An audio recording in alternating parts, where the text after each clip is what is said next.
అండి. వేడివేడి ఉప్మాలో కొంచెం ఆవకాయ పచ్చి వేసుకుని ఆవకాయ ఉడిపేసుకుని తింటే చాలా బాగుంటుందండి. చట్నీ చేసుకుంటే చట్నీ అయినా దీంట్లో రుచిగానే ఉంటుందండి. నమస్కారం అండి. మా అత్తమాట స్వాగతం. రాగి పిండితో ఉప్మా చేస్తున్నాను. రాగి పిండి సుజీ రవ్వతోటి ఎలా చేయాలో చూపిస్తాను, చూడండి.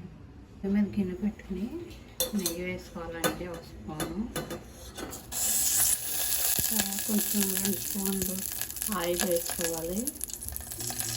అది కాయిందండి. కొంచెం పప్పు, బాదం పప్పు, కొంచెం పచ్చిశనగపప్పు, కొంచెం మినపప్పు, కొంచెం జీలకర్ర, కొంచెం బాగా ఫ్రై చేసుకోవాలండి. ఎండుమిర్చి, కరివేపాకు, బంగాళదుంప తీసుకొని ఉల్లిపాయలు, పచ్చిమిర్చి, అల్లం ముక్కలు వేసి బాగా ఫ్రై చేసుకోవాలండి. బాగా ఫ్రై అయ్యి పప్పు ఇప్పుడు పప్పుకి 2 కప్పులు చొప్పున 2 కప్పులు తీసుకున్నాం కదండి. 1 కప్పు జీరాగా, 1 కప్పు రాగి పిండి తీసుకున్నాం కాబట్టి 4 కప్పులు వాటర్ వేసుకోవాలండి.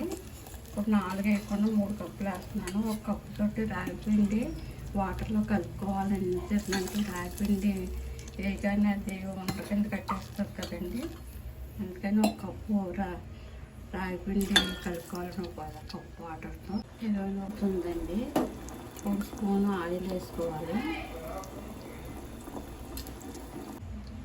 ఇప్పుడు మరుగుతుందండి. సుజీ రవ్వ వేసుకోవాలండి. వంట లేకుండా తిప్పుకోవాలి.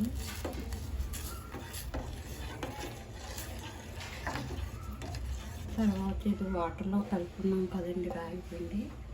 రాగి పిండి కూడా వేసుకుని బాగా కలుపుకోవాలండి.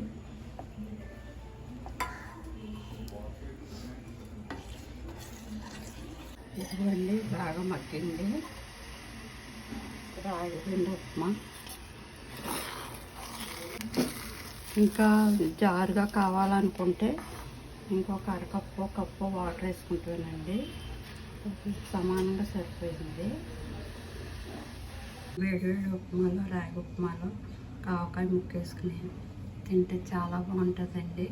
రాగి పిండి బలం కదండి, ఎముక పుష్టి. అందరూ తినొచ్చండి. షుగర్ పేషెంట్లు కూడా తినొచ్చు. ఒకసారి ట్రై చేసి చూడండి.